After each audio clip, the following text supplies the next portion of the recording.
In every generation, there comes a conflict that reshapes the world, a clash not born overnight, but forged by centuries of shifting borders, broken alliances, cultural ties, political ambitions, and memories that refuse to fade.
And in the heart of Eastern Europe, two nations, Ukraine and Russia, have become the center of one of the most defining confrontations of the 21st century.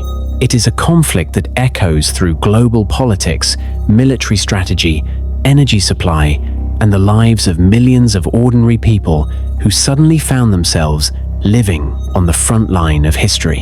When Russian forces crossed into Ukraine in February 2022, it became the largest military invasion in Europe since World War II, setting off a chain reaction that continues even today, altering geopolitics, realigning alliances, fueling economic crises, and sparking worldwide debates about identity, territory, and the legacy of empire.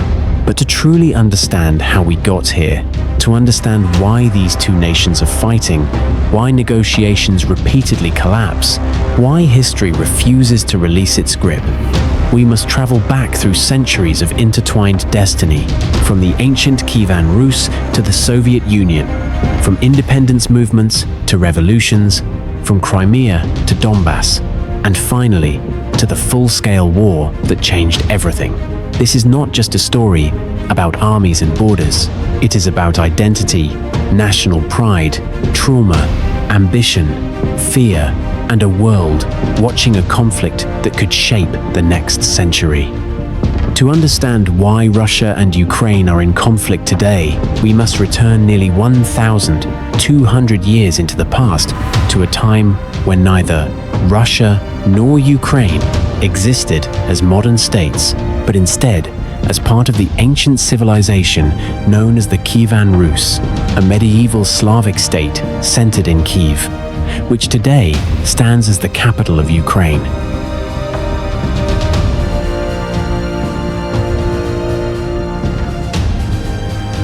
This kingdom, formed in the 9th century, is the historical foundation claimed by both nations, a shared beginning that eventually evolved into two separate identities.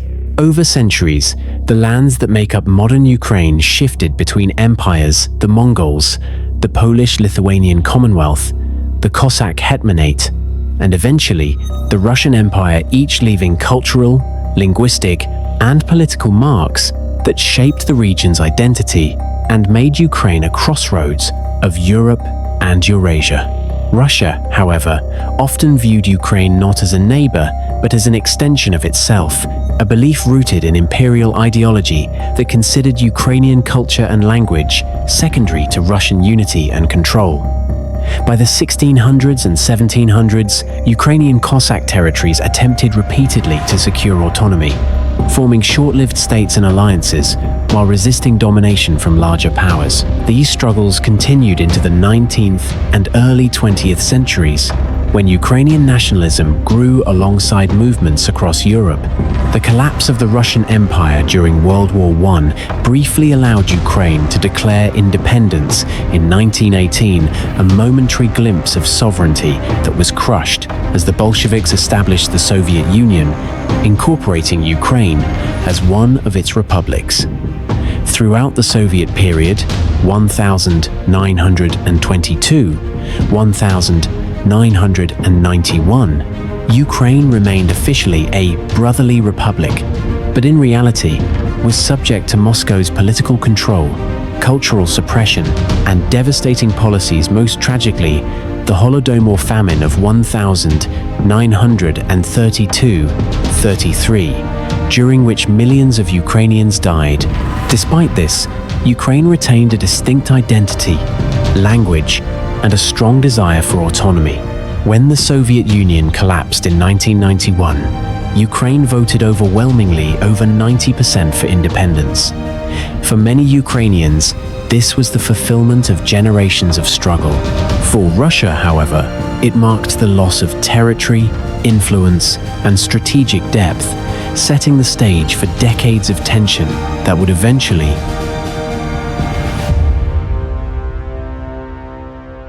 erupt into open conflict. When Ukraine became independent in 1991, it did not simply redraw a border on the map.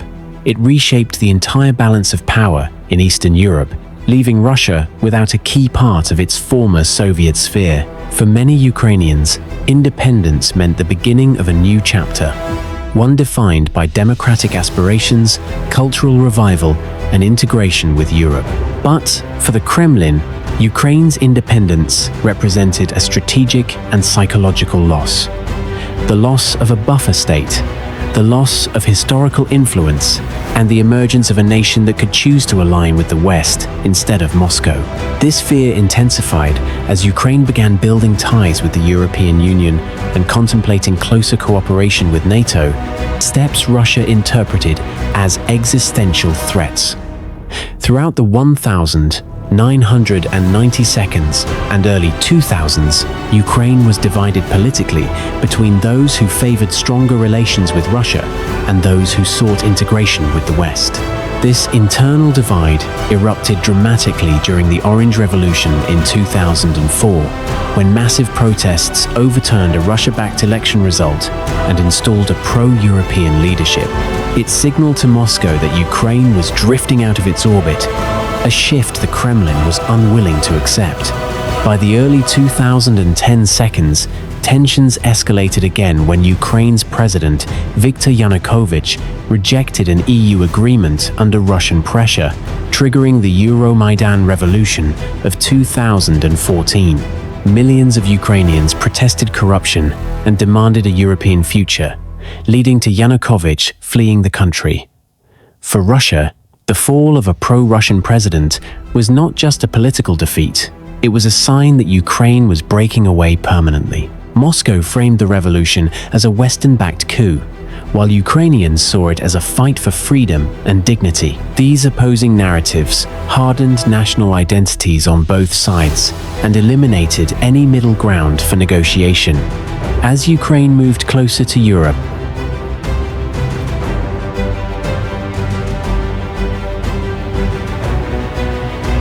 Russia prepared to assert its power more aggressively. The stage was set for the most consequential geopolitical confrontation of the 21st century, beginning with the annexation of Crimea, a move that would shock the world and rewrite modern history.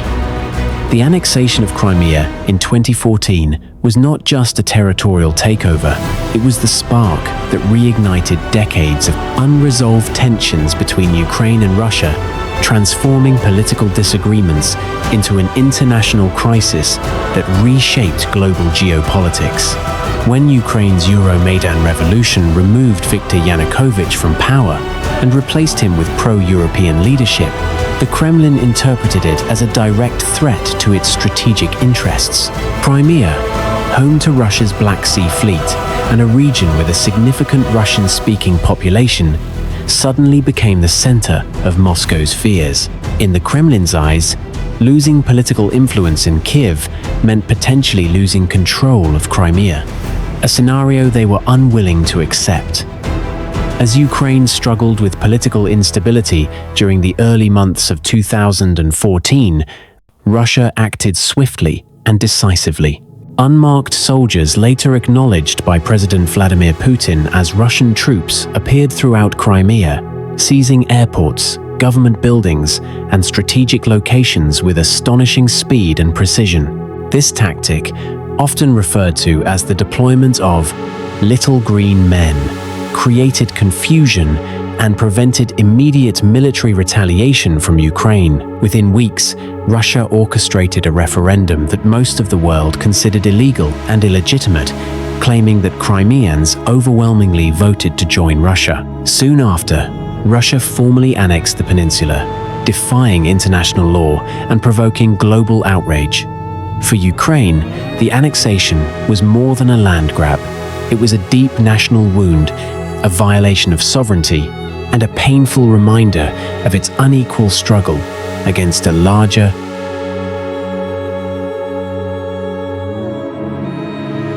more powerful neighbor.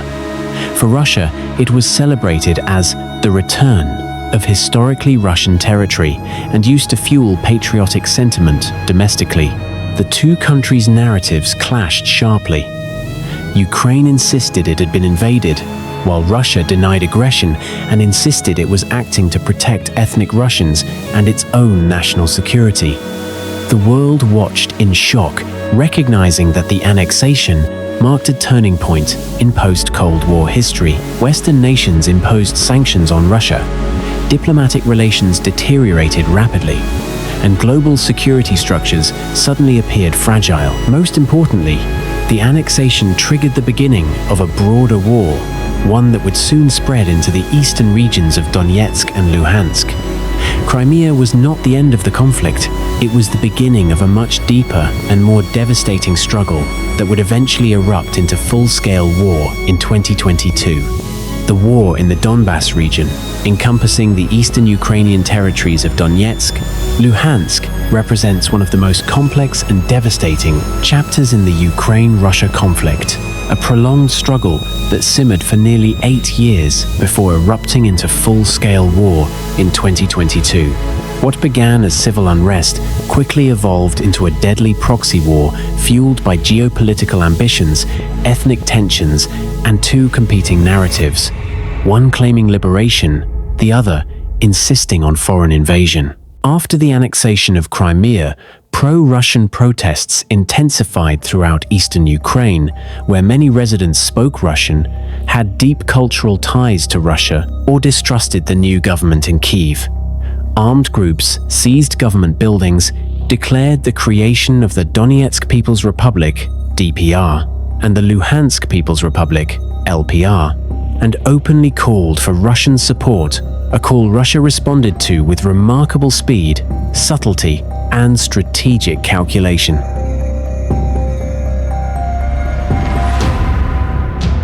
Although Russia denied directing the uprising, evidence accumulated rapidly. Sophisticated weapons appeared in the hands of separatists. Russian volunteers crossed the border in large numbers, and later Russian regular troops were identified in key battles. Ukraine, unprepared and politically fragile, struggled to contain the insurgency.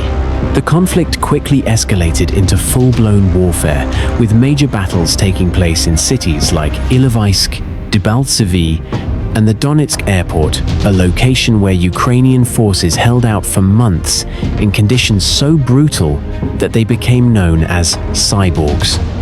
What made the Donbass war particularly tragic was not only the military clashes, but the humanitarian disaster it created, displacing millions and turning once thriving towns into scarred ruins.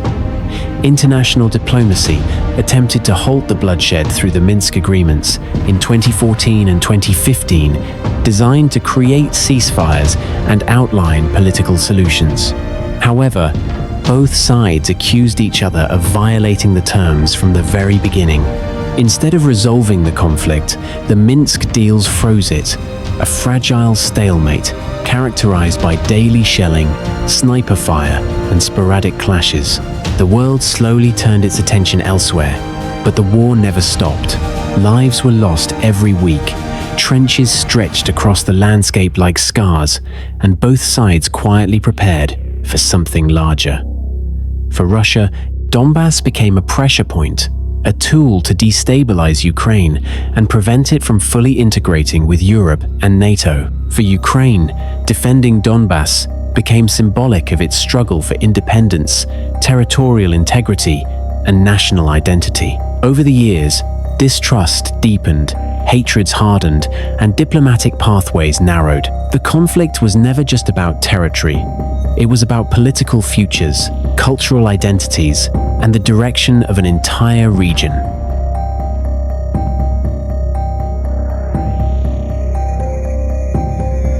By 2021, intelligence agencies warned that Russia was amassing troops near the Ukrainian border, and fears of a full-scale invasion began to spread.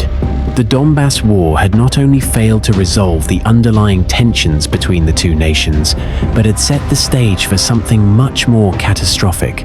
The world did not yet know it, but the fuse had already been lit, and the explosion that would come next would shake Europe, destabilize global markets, and rewrite modern history. The years between 2015 and 2021 were marked by a dangerous and deceptive quiet, a period in which the world, exhausted by years of conflict, tried to believe that the war in Ukraine had stabilized, even though violence never truly stopped. During these years, diplomatic negotiations stalled, ceasefires collapsed repeatedly, and distrust between Ukraine and Russia grew to unprecedented levels. International observers recorded violations of the Minsk agreements almost daily, as both Ukrainian forces and Russian-backed separatists blamed each other for renewed clashes. Meanwhile, Russia used this quiet period to prepare, strengthening separatist militias, distributing Russian passports to residents in Donetsk and Luhansk, and building up military capabilities near the Ukrainian border. By late 2021, satellite imagery showed an unprecedented concentration of Russian troops, tanks, artillery systems, and logistical units surrounding Ukraine from the east, the north, through Belarus, and the south, near Crimea. Despite repeated warnings from US and European intelligence agencies, the world struggled to believe a full-scale invasion was truly possible. Many leaders assumed the troop movements were political intimidation, a calculated show of force intended to extract concessions from NATO or pressure Ukraine's government. But behind the public uncertainty, a quiet consensus was forming. Russia was preparing for something far more significant and irreversible than diplomatic pressure.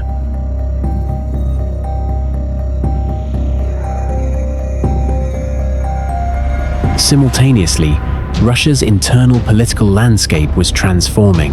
Vladimir Putin, increasingly isolated from Western leaders and facing growing domestic challenges, began portraying Ukraine as the front line in a larger struggle against Western influence. Russian media intensified anti-Ukrainian narratives, repeatedly insisting that NATO expansion posed an existential threat to Russia. The Kremlin framed Ukraine as a lost territory, a country that rightfully belonged to Russia's historical and cultural sphere. Meanwhile, Ukraine was moving in the opposite direction. After the events of 2014, Ukrainian society shifted dramatically toward Europe, strengthening democratic institutions, forging deeper ties with the West, and openly expressing desires for NATO membership. These changes alarmed the Kremlin, which viewed a democratic, Western-aligned Ukraine as intolerable, not only for strategic reasons, but because it threatened the narrative on which Russian political power was built. Ukraine's success as a free, independent state posed a dangerous example for Russian citizens, proof that they too could choose a different political path. By early February 2022, tension reached a breaking point. Diplomatic missions from around the world attempted frantic last-minute negotiations, but each meeting ended in failure. US officials publicly warned that a full-scale invasion was imminent, but many European leaders still hoped Russia was bluffing. Even within Ukraine, although people were concerned, few believed Moscow would risk such a massive and destructive war. But behind closed doors, Russian military units were finalizing invasion routes, calculating supply chains, and positioning short-range ballistic missile systems. In Belarus, troops conducted exercises that conveniently placed them close to Kiev. In Crimea, Russian naval forces were put on alert, and across Russia's border with the Donbass region, armored units prepared for a rapid advance.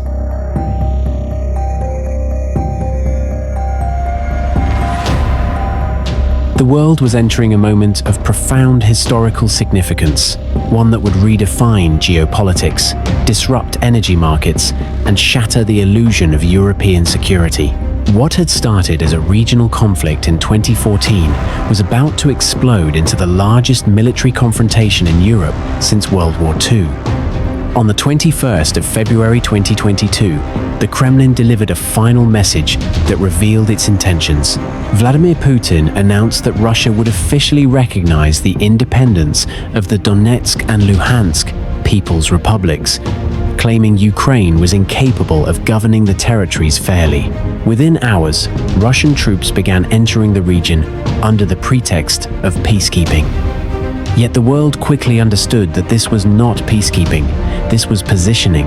The stage had been set, the diplomatic bridges had been burned, and the final steps toward invasion were underway. Ukraine condemned the move as a violation of its sovereignty, and global leaders warned that Russia was about to commit an act that would destabilize the entire world. Still, no one could predict the scale and brutality of what would happen next.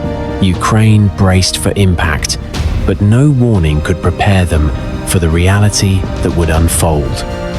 Then, in the early hours of the 24th of February 2022, the world woke to a nightmare. Explosions echoed across Kyiv, Kharkiv, Mariupol, and dozens of other cities. Russian tanks crossed borders from 3 directions. Missiles targeted airports, command centers, and civilian neighborhoods. The invasion was far larger than anyone expected, a multi-front assault designed to overwhelm Ukraine within days. Putin declared the beginning of a special military operation, insisting Russia had no intention of occupying Ukraine, even as troops advanced toward the capital. For Ukrainians, it was a moment of terror and clarity. Their nation was fighting not for land or politics, but for survival. Within hours, millions of people fled.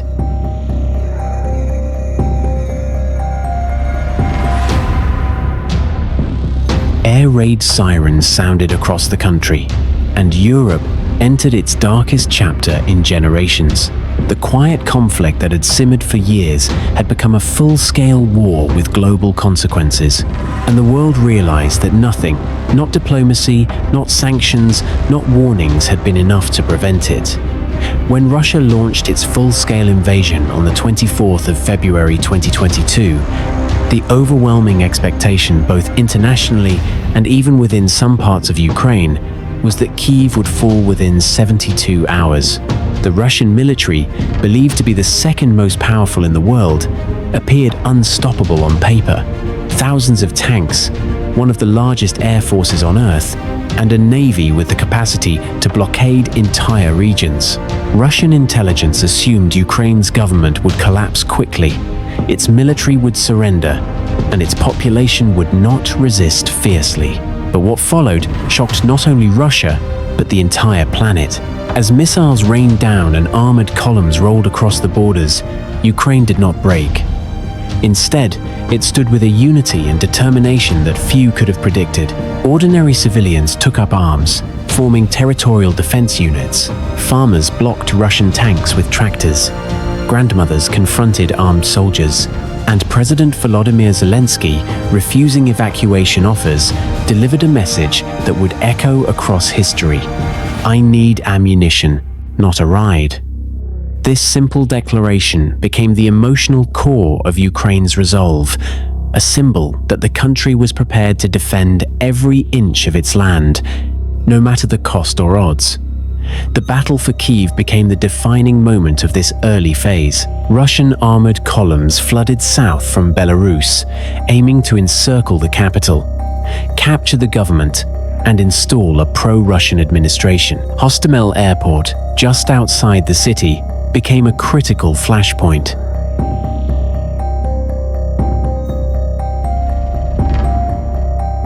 Russian forces attempted a dramatic airborne assault to secure the airfield, expecting reinforcements to arrive swiftly. But Ukrainian defenders fought with ferocity, destroying aircraft, halting the advance, and preventing Russia from establishing a key foothold. As fighting intensified in suburbs such as Bucha, Irpin, and Borodyanka, Russia discovered that capturing Kyiv was far more difficult than anticipated. Ukrainian forces used local knowledge, mobility, and Western-supplied anti-tank weapons like the Javelin and NLAW to devastating effect. Convoys were ambushed, supply lines were cut, and Russian units began to stall. What the Kremlin expected to be a swift, overwhelming triumph turned into a logistical nightmare. The infamous 40-mile convoy north of Kyiv, delayed by fuel shortages, mechanical failures, and Ukrainian attacks, became a symbol of Russia's faltering strategy. The world watched as the seemingly impossible unfolded. Kyiv was holding, and Russia's advance was failing. Meanwhile, resistance across Ukraine was equally fierce. In the south, Russian forces captured Kherson early, but encountered strong resistance in Mykolaiv and never managed to break through to Odessa. In the east, cities like Kharkiv endured relentless shelling but refused to surrender. Ukrainians learned to adapt quickly. They regrouped, coordinated with civilian volunteers, and leveraged social media to expose Russian movements. Western support began flowing rapidly: anti-air systems, ammunition, humanitarian aid, and eventually more advanced weapons. For Russia, this was a strategic shock. The Kremlin had underestimated not only the Ukrainian military, but the spirit of the Ukrainian people and the speed at which the world rallied behind them. As weeks turned into months, global attention intensified. Millions of refugees fled to Europe, creating the continent's largest refugee crisis since World War II.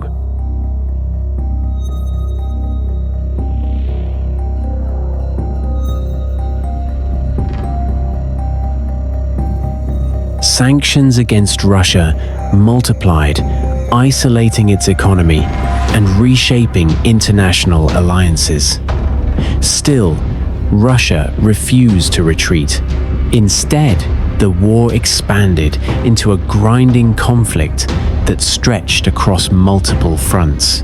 The Kremlin began shifting its strategy, recognizing that its hope for a quick victory had evaporated. While Ukraine celebrated early defensive successes, new threats emerged, threats that would define the next brutal chapters of this war. By April 2022, it had become undeniably clear to the Kremlin and the world that Russia's initial plan, a lightning strike to decapitate Ukraine's government, had failed. Kyiv remained standing. Ukrainian morale had soared instead of collapsing, and Russian forces suffered heavy losses in manpower, armor, and reputation. Faced with this unexpected resistance, Russia pivoted to a new, far more brutal strategy.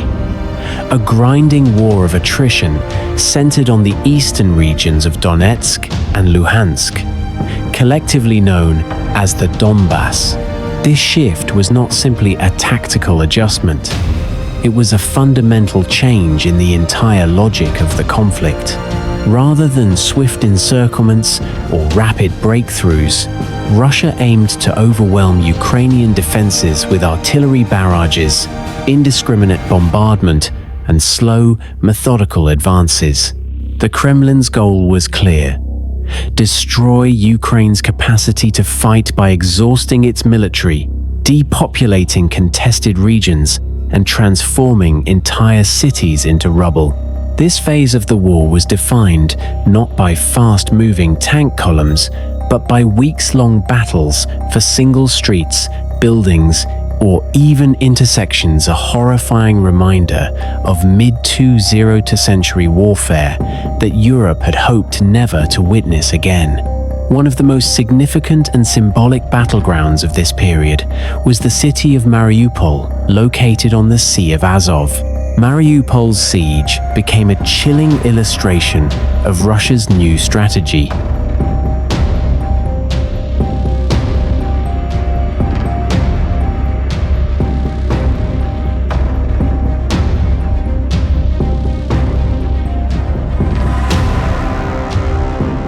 Total encirclement, constant shelling, and the deliberate targeting of civilian infrastructure to break the city's will. The Azovstal steel plant, a massive industrial complex turned fortress, became the last bastion of Ukrainian resistance. For weeks, outnumbered and outgunned Ukrainian fighters held out against overwhelming Russian forces, protecting civilians, hiding in bunkers beneath the plant, while Russia unleashed missiles, airstrikes, and artillery. Global audiences watched in horror as Mariupol's theaters, hospitals, and schools were reduced to ashes. The fall of Mariupol marked one of the war's most tragic chapters, a devastating symbol of Ukraine's suffering, and a reminder that Russia's new objective was not rapid victory, it was grinding destruction. Further north, the battle for Severodonetsk and Lysychansk demonstrated the sheer ferocity of Russia's attrition strategy. These twin cities became the focal points of months-long clashes as Russia attempted to capture the last major Ukrainian strongholds in Luhansk. Ukrainian forces resisted fiercely, using drone reconnaissance, small unit tactics, and Western artillery support to offset Russia's numerical advantage. Still, the intensity of Russian bombardment was overwhelming. Entire neighborhoods vanished under the constant rain of shells. Bridges were destroyed, supply lines cut, and city streets turned into wastelands. When Severodonetsk finally fell, and Lysychansk shortly after, Russia framed the captures as decisive victories, yet military experts viewed them differently. The gains came at enormous cost, severely weakening Russian units while giving Ukraine precious time to receive advanced Western weapons, including HIMARS rocket systems that would soon change the momentum of the war. Throughout this phase, the human toll was staggering. Millions more Ukrainians were displaced. Infrastructure across the east was annihilated, and humanitarian crises spread across newly occupied territories.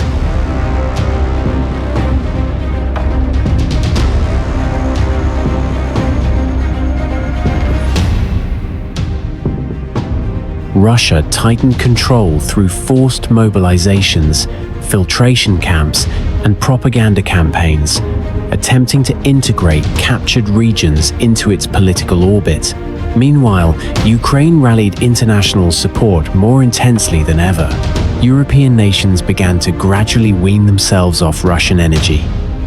NATO expanded its cooperation, and global alliances shifted decisively.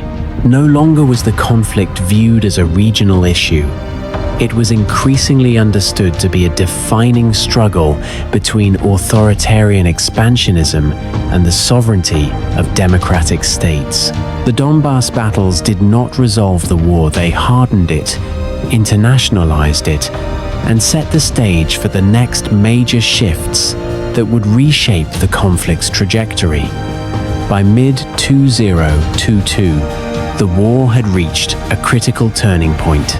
While Russia's relentless strategy in the Donbass had allowed it to make territorial gains, those victories came at an unsustainable cost. Russian forces were exhausted, their equipment depleted, and their morale increasingly fragile.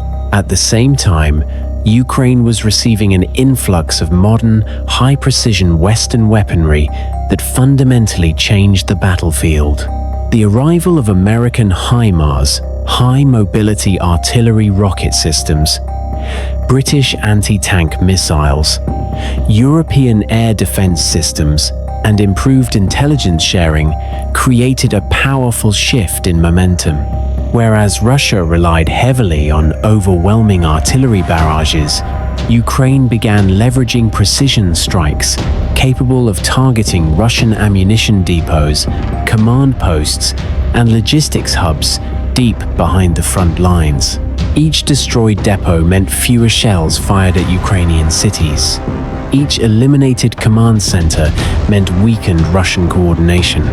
Slowly but unmistakably, the tide began to turn. Ukraine, once fighting desperately just to survive, now saw an opportunity not just to defend, but to reclaim its territory. This shift was not merely military, it was psychological.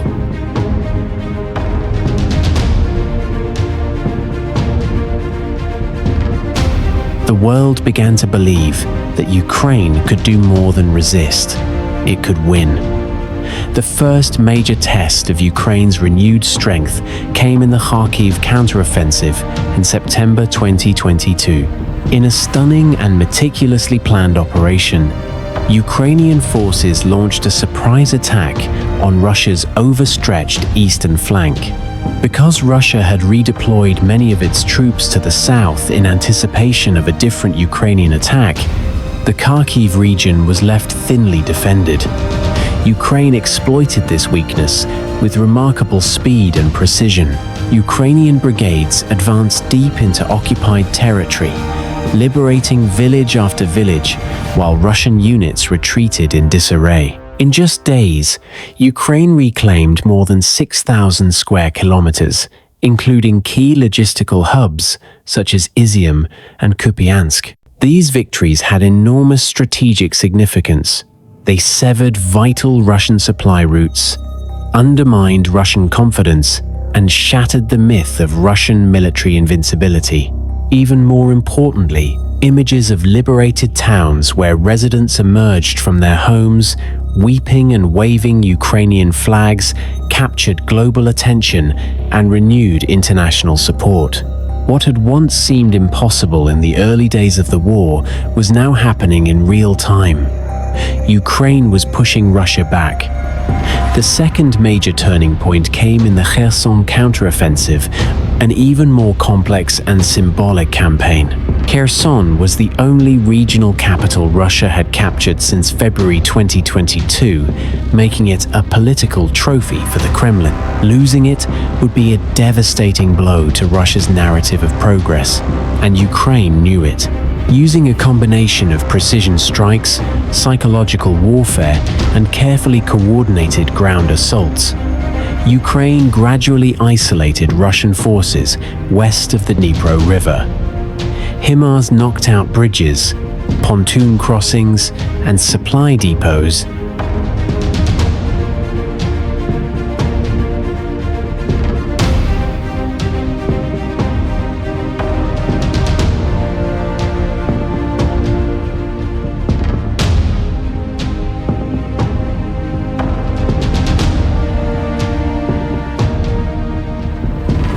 HIMARS knocked out bridges, pontoon crossings, and supply depots, leaving Russian troops effectively trapped with dwindling ammunition.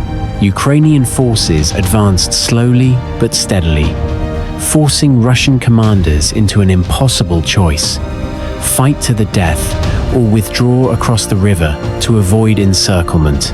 In November 2022, Russia made a rare and humiliating decision. It withdrew from Kherson, abandoning the city it had once vowed would be Russian forever. The liberation of Kherson electrified Ukraine and stunned the world. Crowds flooded the streets, cheering for Ukrainian soldiers, while Western leaders praised Ukraine for achieving one of the most significant victories in modern history. The message was clear: Ukraine was no longer simply holding on, it was driving Russia out. These counteroffensives demonstrated more than battlefield success. They showed that Ukraine had mastered a powerful combination of Western technology, strategic intelligence, and local knowledge. They also revealed the weaknesses of the Russian military: poor logistics, rigid command structures, and collapsing morale.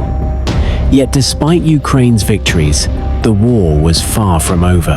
Russia responded with increased missile strikes on power plants and cities, attempting to freeze Ukraine into submission during winter. Mobilization efforts brought hundreds of thousands of Russian conscripts to the front, many poorly trained but used to overwhelm Ukrainian defenses through sheer numbers. The conflict was evolving once again, shifting from rapid counteroffensives to a grueling contest of endurance. Still, one thing had changed forever.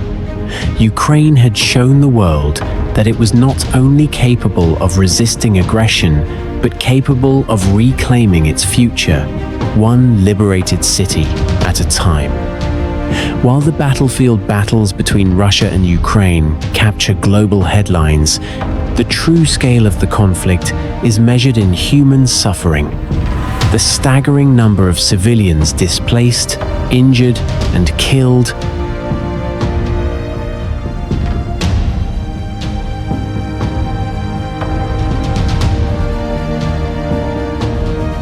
as well as the widespread destruction of homes, schools, and hospitals.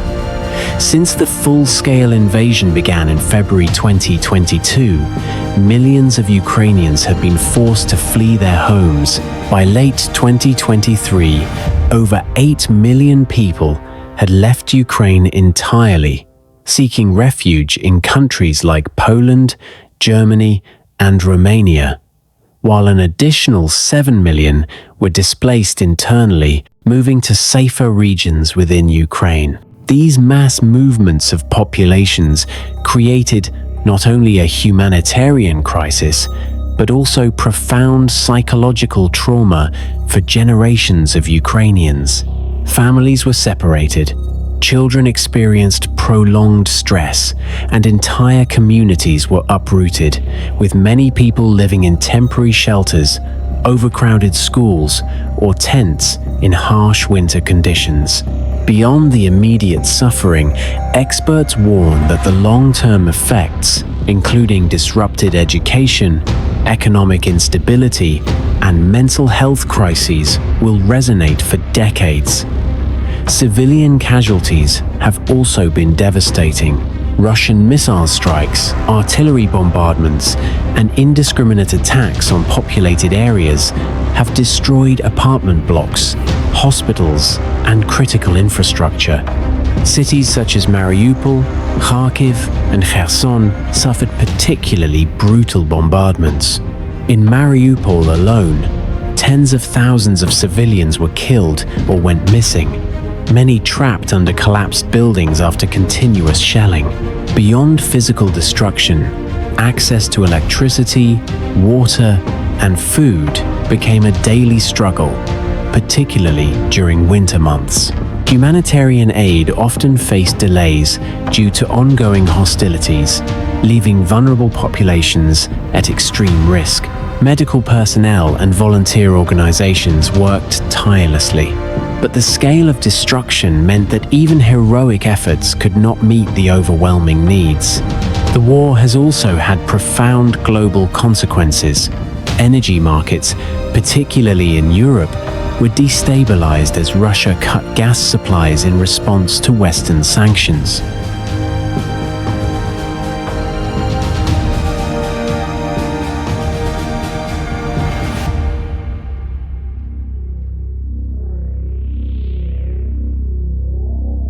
Food shortages emerged in multiple regions, as Ukraine, a major exporter of wheat and corn, saw its agricultural production disrupted. Global supply chains were affected, inflation rose, and international aid organizations struggled to respond to a crisis of this magnitude. Beyond economics, the war reshaped geopolitical alliances, with NATO strengthening its presence in Eastern Europe, countries around the world re-evaluating defense strategies, and humanitarian coalitions mobilizing on an unprecedented scale.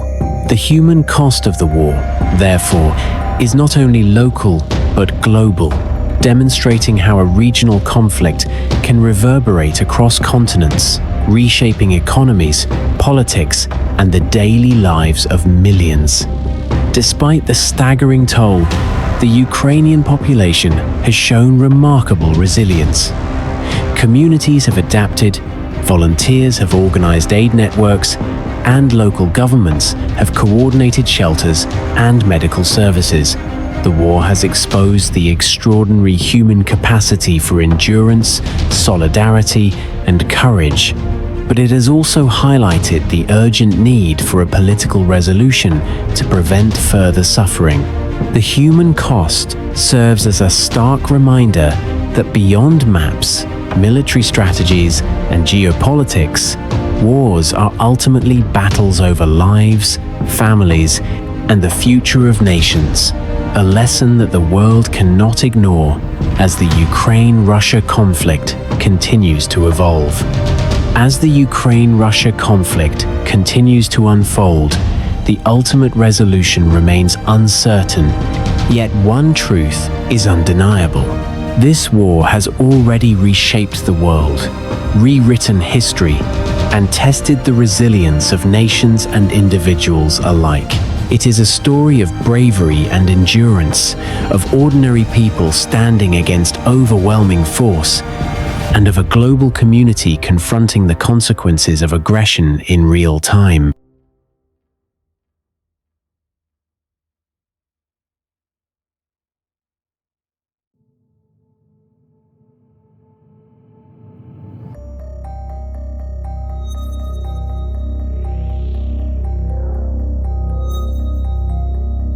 Ukraine has shown the world that sovereignty, democracy, and national identity are not abstract concepts. They are principles worth defending at all costs. Cities rebuilt, lives preserved, and borders defended illustrate that the human spirit can endure even the most destructive forces of war.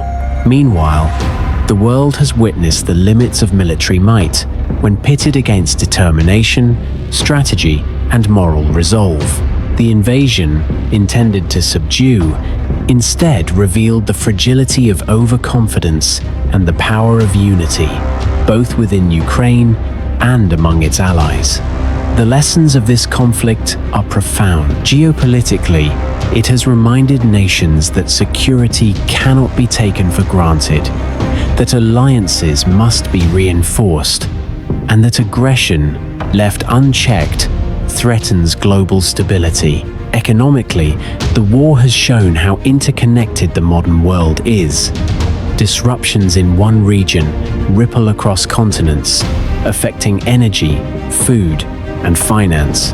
Humanitarian lessons are equally stark. Civilian lives are the true cost of war, and international support, solidarity, and diplomacy are critical in mitigating suffering. Yet beyond these lessons, the Ukraine-Russia conflict is a reminder that history never truly disappears. Centuries-old grievances, cultural narratives, and national identities continue to shape decisions, strategies, and emotions. Looking forward, the path is neither simple nor guaranteed. A lasting peace will require more than ceasefires. It will demand reconciliation, accountability, and a commitment to uphold international law. Both Ukraine and Russia will have to confront the legacies of this war, the lives lost, cities destroyed, and trust shattered. Globally, the conflict has already redefined alliances, defense strategies, and perceptions of power. But if there is hope, it lies in the resilience shown by the Ukrainian people.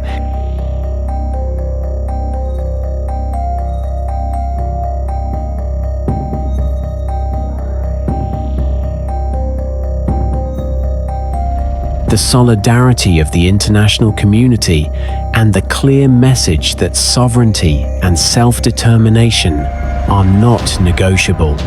In the end, this is not merely a story about borders or armies. It is a testament to courage in the face of overwhelming odds, to the enduring human desire for freedom, and to the power of unity and determination against injustice. The Ukraine-Russia conflict will be remembered not just for its destruction, but for the extraordinary resilience it revealed, the alliances it forged, and the lesson it left for the world. That even in the darkest hours of war, hope, courage, and human dignity cannot be defeated. History will judge the choices made, but the spirit of a nation standing for its right to exist will endure a powerful legacy and a reminder to the world that tyranny can be challenged and freedom defended even against the greatest of odds.